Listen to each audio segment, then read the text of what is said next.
இவைகளெல்லாம் உங்கள் நம்பிக்கைகளா? பதட்டப்படுவது என்பது இயற்கையானது. கோபப்படுவது அவசியமான ஒன்று. மகிழ்ச்சி என்பது நிபந்தனைகளுக்கு உட்பட்டது. மனதை ஒருநிலைப்படுத்தி தியானம் செய்வது கடினம்.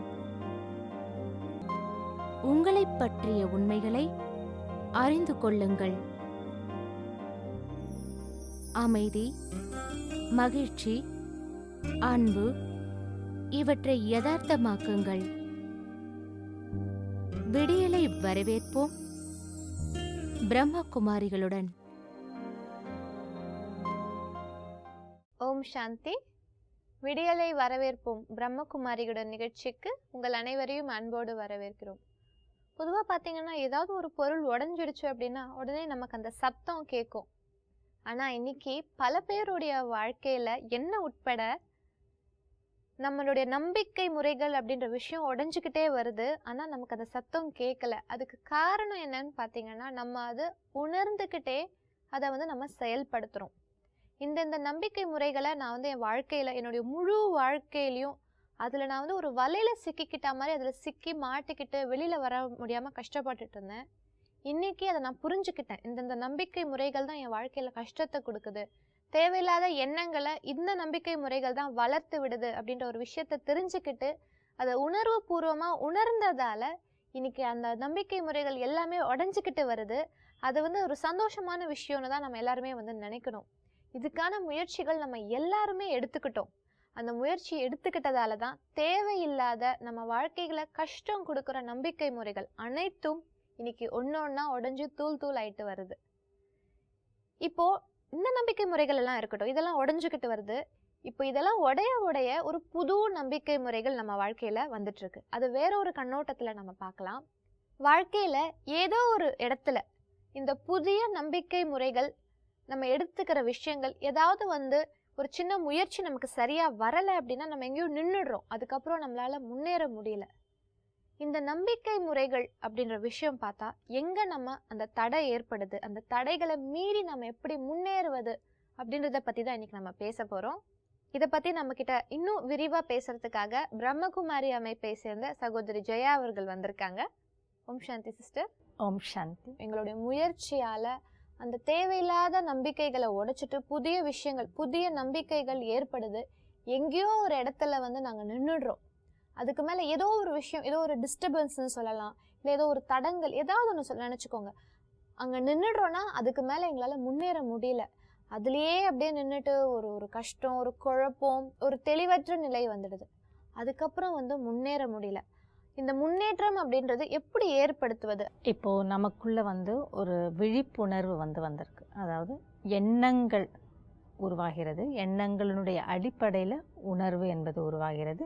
உணர்வினுடைய அடிப்படையில் செயல்கள் ஏற்படுது அப்படின்னு நமக்கு தெரிஞ்சு போச்சு. இந்த மெக்கானிசத்தை நாம் நல்லா புரிஞ்சுக்கிட்டோம். இப்போது என்ன ஆகுது அப்படின்னா, நமக்கு இப்போது ஜெலசி வந்திருக்கு, பொறாமை உணர்வு வந்திருக்குன்னு வச்சுக்கோங்க. உடனே நாம் என்ன செய்கிறோம், அதுக்கு பின்னாடி என்ன எண்ணம் இருக்குது அப்படின்றத நம்ம செக் பண்ணுறோம்.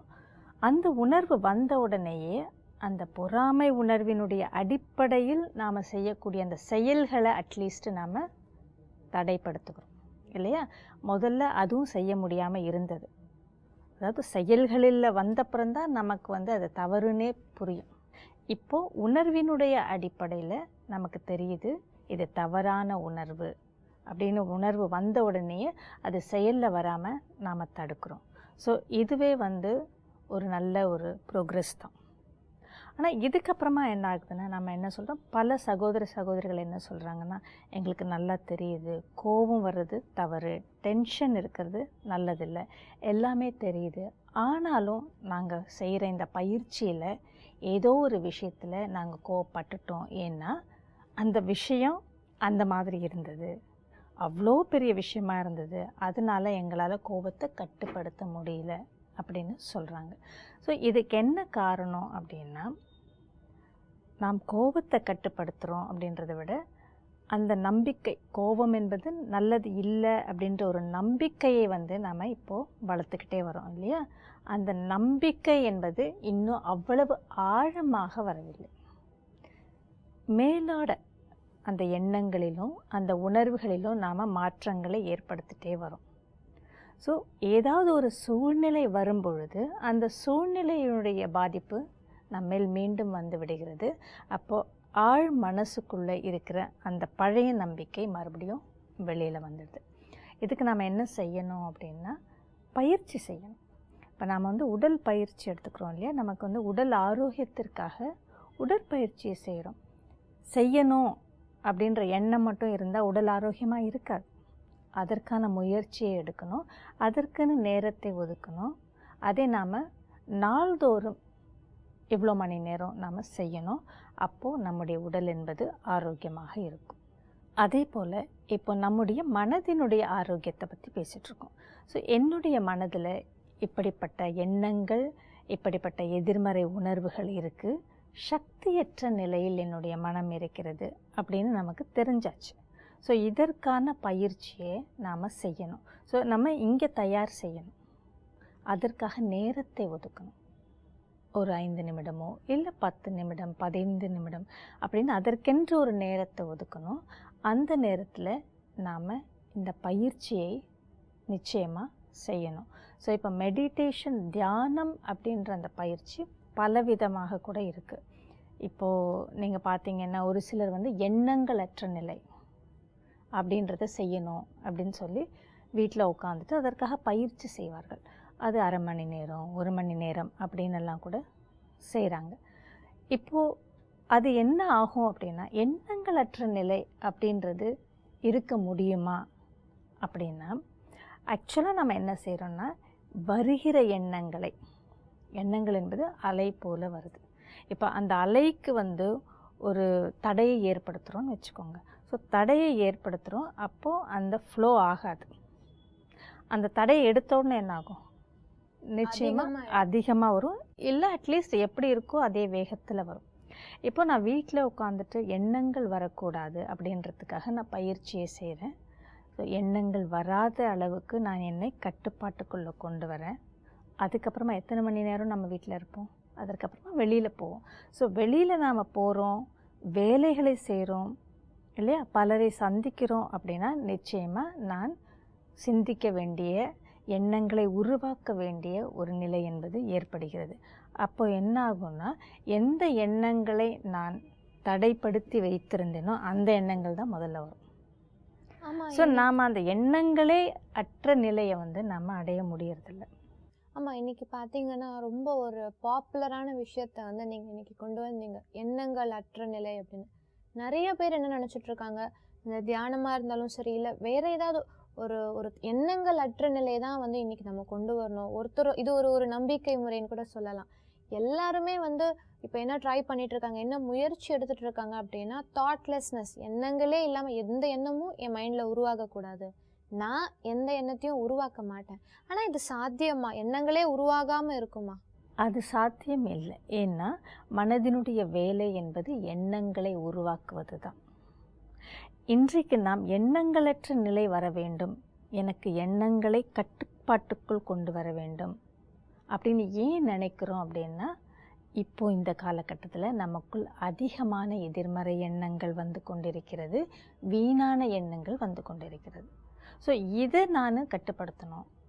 இதை நான் எப்படி செய்கிறதுன்னு எனக்கு வழி தெரியல. அதனால் மொத்தமாக எண்ணங்களே இருக்காத ஒரு நிலைக்கு கொண்டு வந்துட்டால் நான் பிரச்சனையிலேருந்து மீண்டுட்டேன் அப்படின்னு நினைக்கிறோம். ஆனால் அது சாத்தியம் இல்லை. ஸோ நாம் என்ன செய்யணும் அப்படின்னா, எண்ணங்களற்ற நிலை அப்படின்றத விட எண்ணங்களை திசை திருப்பும் அந்த பயிற்சியை செய்யணும். இப்போது என்னுடைய எண்ணங்கள் வீணானதாக இருக்கிறது, அதிகமானதாக இருக்கிறது, எதிர்மறை எண்ணங்களாக இருக்கிறது. இப்போ என்னுடைய நோக்கம், என்னுடைய எண்ணங்கள் நல்ல எண்ணங்களாக இருக்க வேண்டும், பலனுடைய எண்ணங்களாக இருக்க வேண்டும். அதுதான் என்னுடைய நோக்கம். இப்போ இந்த மாதிரியான எண்ணங்கள் தான் எனக்குள்ளே உருவாகிறது அப்படின்னா நான் நிச்சயமாக அதை தடுக்கப் போவதில்லை. ஏனென்றால் எதிர்மறை எண்ணங்களும் வீணான எண்ணங்களும் என்னுடைய சக்தியை குறைக்கிறது, என்னுடைய மன மகிழ்ச்சியை விலக்குகிறது. நல்ல எண்ணங்களும் பலன் தருகிற எண்ணங்களும் எனக்கு சக்தியை கொடுக்க போகிறது. என்னுடைய ஒவ்வொரு எண்ணமும் நல்ல உணர்வை அளிக்கப் போகிறது. அதனால் நான் எண்ணங்களை தடுப்பதற்கு முயற்சி செய்ய மாட்டேன். இப்போது ராஜயோக தியானத்தில் என்ன பண்ணுறோம் அப்படின்னா, தன்னுடைய எண்ணங்களை எப்படி ஒரு பாசிட்டிவ் நல்ல எண்ணங்களாக மாற்றுவது, அதுதான் நம்முடைய தியானத்தினுடைய முக்கிய நோக்கமே. இப்போது தியானத்தில் அந்த டெக்னிக்ஸில் பலவிதமான டெக்னிக்ஸ் இருக்குது. பிராணயாமம் அப்படின்னு சொல்லி பண்ணுறாங்க இல்லையா, அதை நாம் மூச்சு பயிற்சின்னு சொல்கிறோம், ப்ரீதிங் டெக்னிக்னு சொல்கிறோம். ஸோ நம்முடைய கவனம் முழுவதுமாக எப்படி உள்ளே இழுக்கணும், எப்படி வெளியே விடணும், ப்ரீத் இன் ப்ரீத் அவுட் அதில் வைக்கிறோம். ஸோ அது நல்லது தான். அந்த சமயத்தில் நம்முடைய மூச்சு சீரான ஒரு நிலைக்கு வருகிறது. அதே நேரத்தில் நம்முடைய கவனம் முழுவதும் இதில் இருக்கிறதுனால வீணான எண்ணங்கள், எதிர்மறை எண்ணங்கள் அப்பொழுது வருவதில்லை. அது மட்டும் இல்லாமல் ஒரு சிலர் என்ன பண்ணுவாங்கன்னா, ஏதாவது மந்திர உச்சரிப்பு செஞ்சு தியானம் செய்வாங்க. ஸோ அது மிகவும் சக்தி வாய்ந்த வார்த்தை இல்லையா? அதை சொல்லும் பொழுது கூட அந்த தியானத்தில் நம்முடைய மனம் லயிக்கும். அந்த நேரத்தில் நமக்குள்ள எதிர்மறை எண்ணங்களோ வீணான எண்ணங்களோ வராது. ஆனால் கொஞ்ச காலத்துக்கு அப்புறமா என்ன ஆகிடும் அப்படின்னா, வாய் அந்த உச்சரிப்பு செய்தாலும் மனம் என்பது என்ன ஆகுது, எங்கேயோ அங்கேயோ அலைஞ்சிட்டு இருக்கும். மனம் என்பது அதில் லயிக்காது. ஏனென்றால் மனம் என்பது ஒரு படைப்பாளி. அது எப்பொழுதுமே வித்தியாசமான புது புது விஷயங்களை பற்றியே நினைக்கின்ற, உருவாக்குகின்ற ஒரு படைப்பாளி. ஸோ ஒரே மந்திர உச்சாரணை செய்யும் பொழுது என்னாகும்னா, நம்ம மெக்கானிக்கலாக வாய் மூலமாக சொல்லிக்கிட்டு இருப்போம். ஆனால் வேறு ஏதாவது பிரச்சனை, வேதனை இருந்தால் மனம் அதை பற்றி சிந்தனை செய்து கொண்டிருக்கும். அப்போது என்ன ஆகிடும் அப்படின்னா, அந்த நேரத்தில் நாம் தியானத்தில் அமைதி கிடைக்கிற மாதிரி இருக்கும். ஆனால் அதுக்கப்புறமா திரும்பவும் நம்முடைய பிரச்சனைகள், நம்முடைய மன கஷ்டங்கள் திரும்பவும் வரும். அது ஒரு வகை.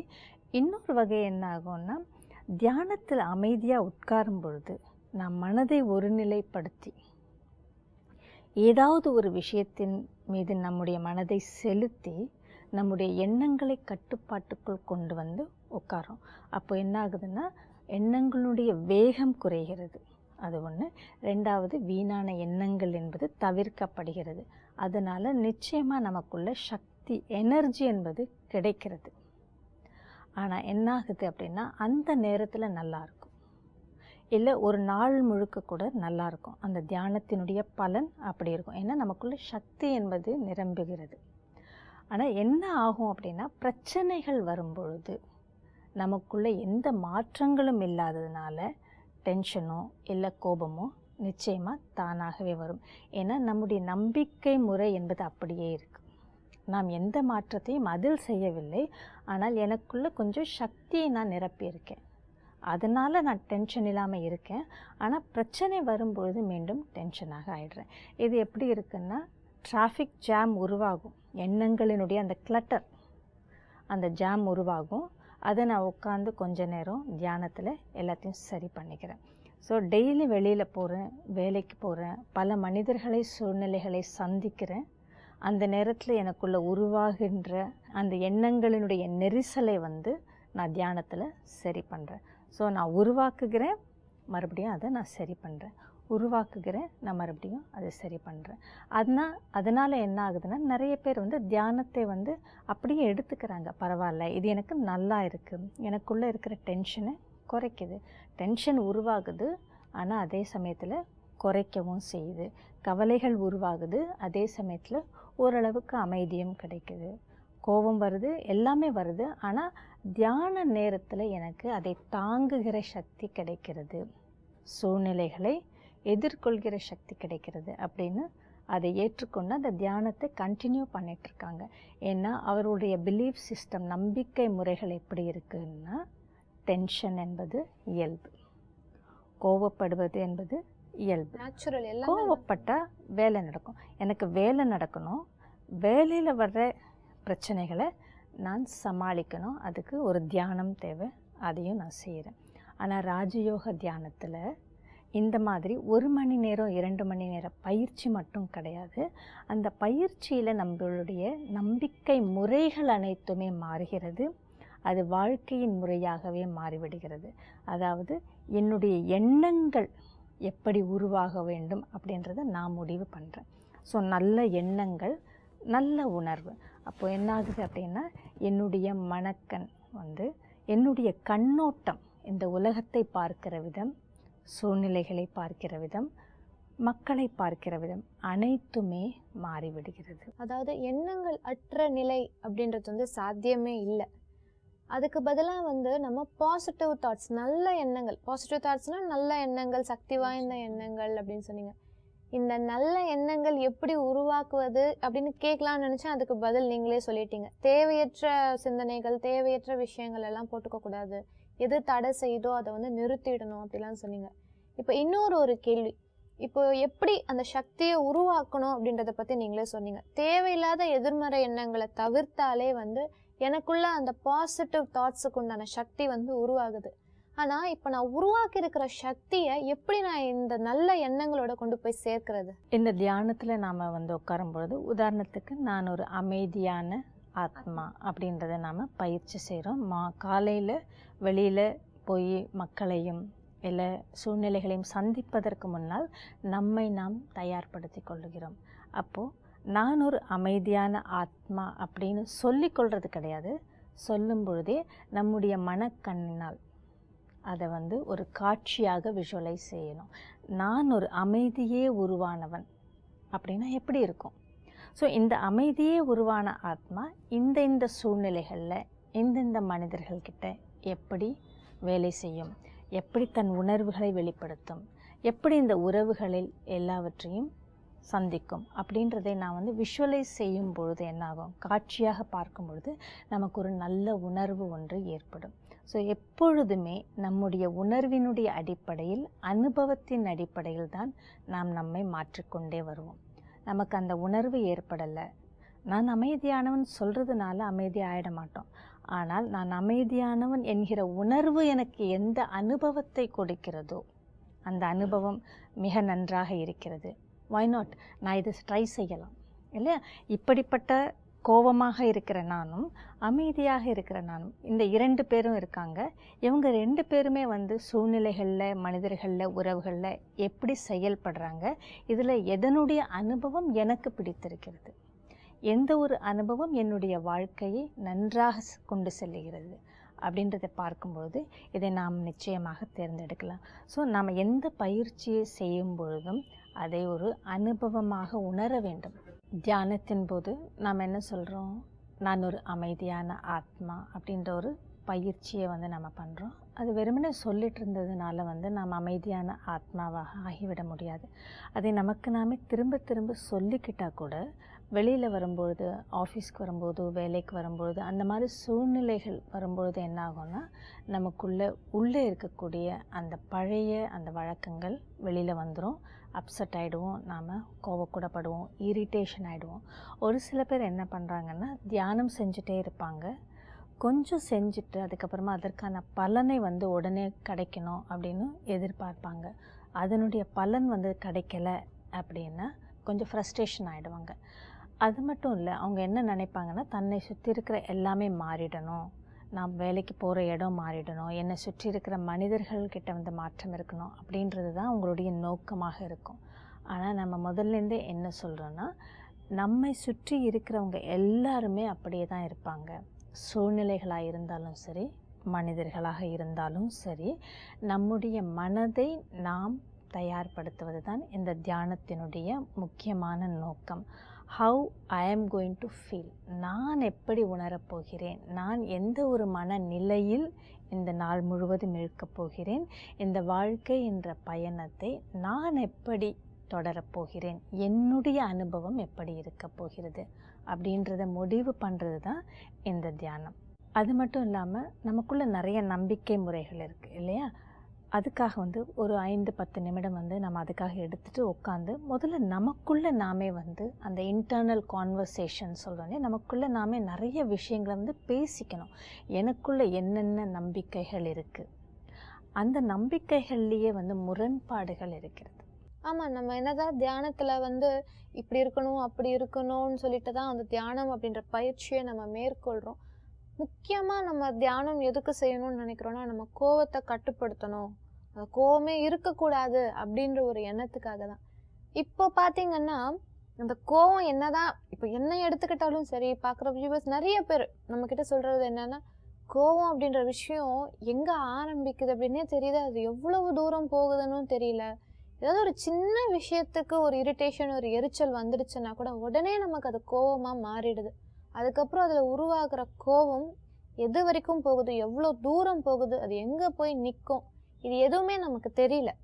இதுக்கு என்னதான் முயற்சி பண்ணணும் அப்படின்றதும் நமக்கு புரிய மாட்டேங்குது. அப்படி பார்க்கும்போது ஏன் அந்த மாதிரி ஒரு நிலை ஏற்படுது அப்படின்னா, நம்முடைய மனதில் வந்து நாம் வந்து மேலோட நம்முடைய எண்ணங்களில் செயல்களில் வந்து மாற்றங்களை ஏற்படுத்திட்டு வரோம். நம்முடைய டீப் ரூட்டட் ஆழமாக பதிந்துவிட்ட அந்த நம்பிக்கைகள், ஆழமாக பதிந்துவிட்ட அந்த எண்ணங்கள், அதில் நாம் மாற்றங்களை கொண்டு வர்றதே இல்லை. ஸோ நாம் மேலாக நாம் வந்து மாற்றங்களை கொண்டு வரோம். அதாவது கோபம் என்பது நல்லதில்லை அப்படின்ற எண்ணத்தை நாம் உருவாக்கியிருக்கோம், அதில் நாம் வேலை செஞ்சிட்ருக்கோம். ஸோ நமக்குள்ளே வந்து ஏதோ ஒரு விஷயத்துக்காக ஒரு வேலை நடக்கலை அப்படின்னா உடனே என்ன ஆகுது அப்படின்னா, ஆழமாக பதிந்திருக்கிற அந்த ஒரு எண்ணம் என்பது, கோவப்படலைன்னா வேலை நடக்காது, அந்த எண்ணம் மேலே வந்துடுது. ஸோ அதனுடைய அடிப்படையில் என்னுடைய எண்ணம் வந்து உருவாகுது. இப்போ கோவப்படணும் அப்படின்னு நினைக்கிறோம், அது உணர்வாக மாறுது, செயல்லையும் வெளிவந்துடுது. ஸோ நாம் என்ன செய்யணும்னா, இது வந்து ரிப்பீட்டடாக செஞ்சுட்டே இருக்கணும். அதாவது 1 மணி நேரம் 2 மணி நேரம் பயிற்சி என்பது கிடையாது. நம்முடைய வாழ்க்கை என்னுடைய பயணம் என்பது இதனுடைய அடிப்படையில், இதனுடைய ஆதாரத்தில் தான் போய்கொண்டிருக்கிறது.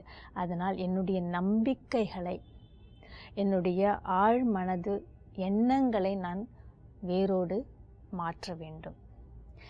எனக்குள்ள எனக்கு எது தேவை என்பதை நான் உட்கார்ந்து தியானத்தில் முடிவு செய்யணும். நீங்கள் சொன்னீங்க எது தேவை அப்படின்றத முடிவு செய்யணும்னு சொல்லிட்டு. ஆனால் இப்போ என்ன நடக்குதுன்னா, அந்த நம்பிக்கை முறைகள்லேயே முரண்பாடு ஏற்படுது.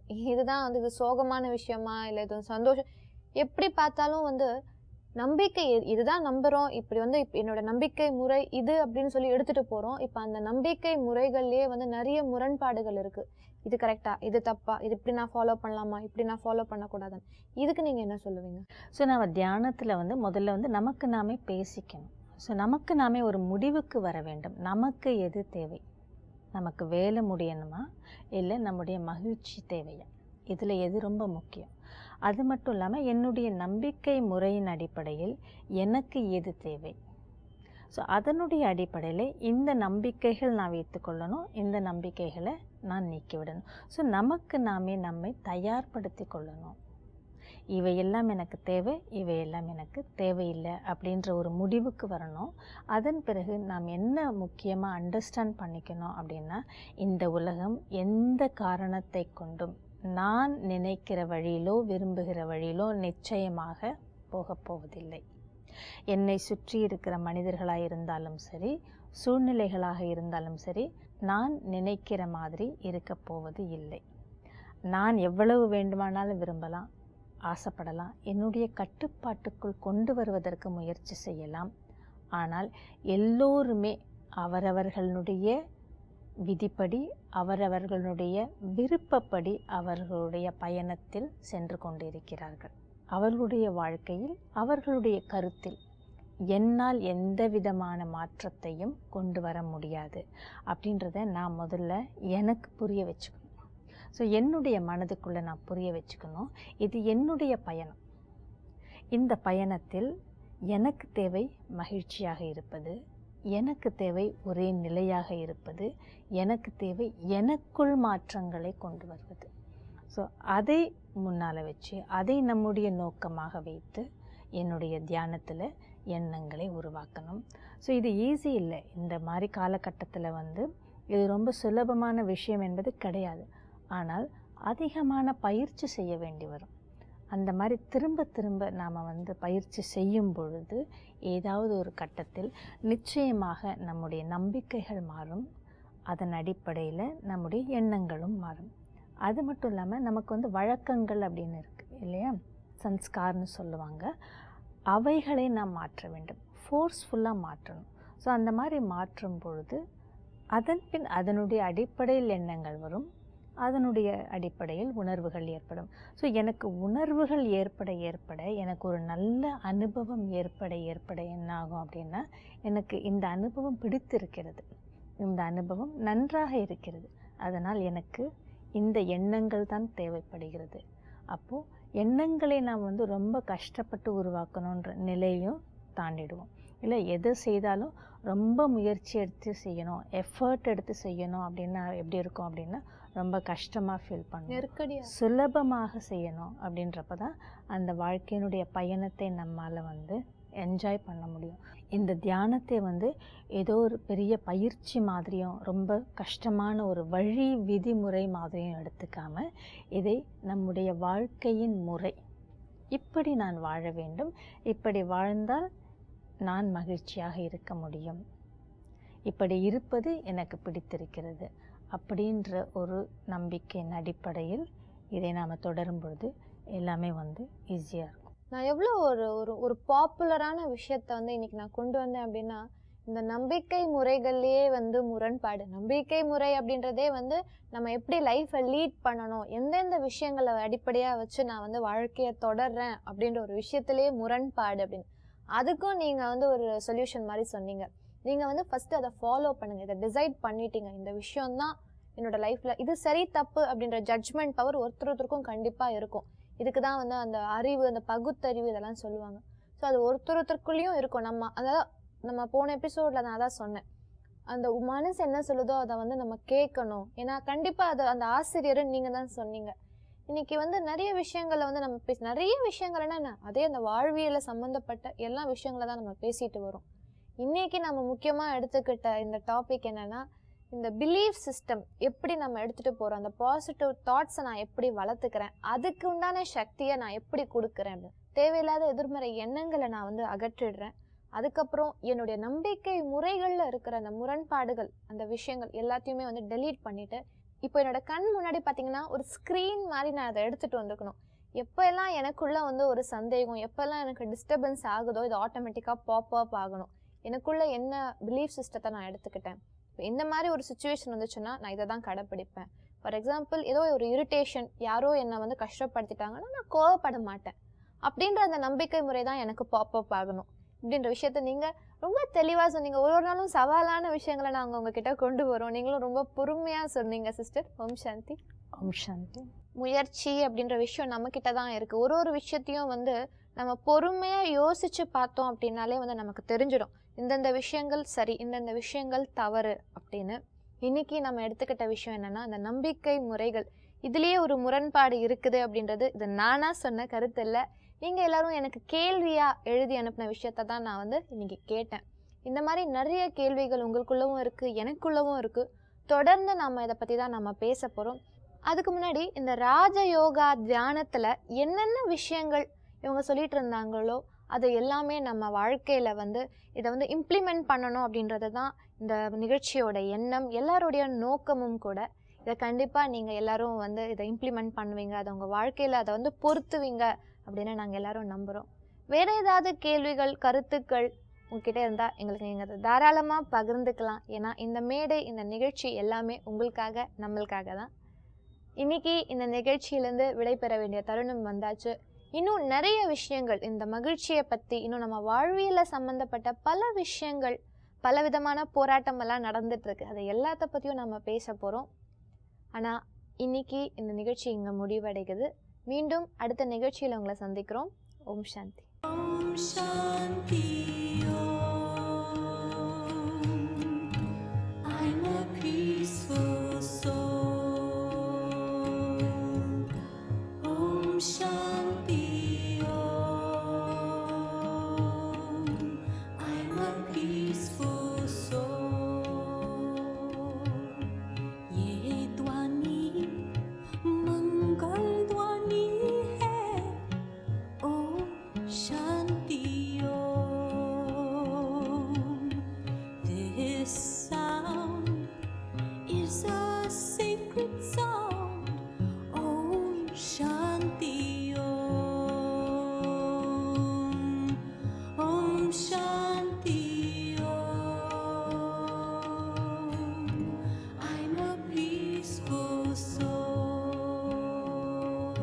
குமாரிகளின் சேவை மையங்களில் ராஜயோக தியான பயிற்சி இலவசமாக அளிக்கப்படுகிறது. நாள்தோறும் 1 மணி நேரம் 7 நாட்களுக்கு இந்த பயிற்சி அளிக்கப்படுகிறது. உலகெங்கிலும் 8500க்கும் மேற்பட்ட சேவை மையங்கள் இயங்கி வருகின்றது. இந்தியாவில் முக்கிய நகரங்களில் மட்டுமின்றி சிறு சிறு கிராமங்களிலும் சேவை மையங்கள் இயங்குகின்றது. மேலும் விவரங்களுக்கு நீங்கள் தொடர்பு கொள்ள வேண்டிய முகவரி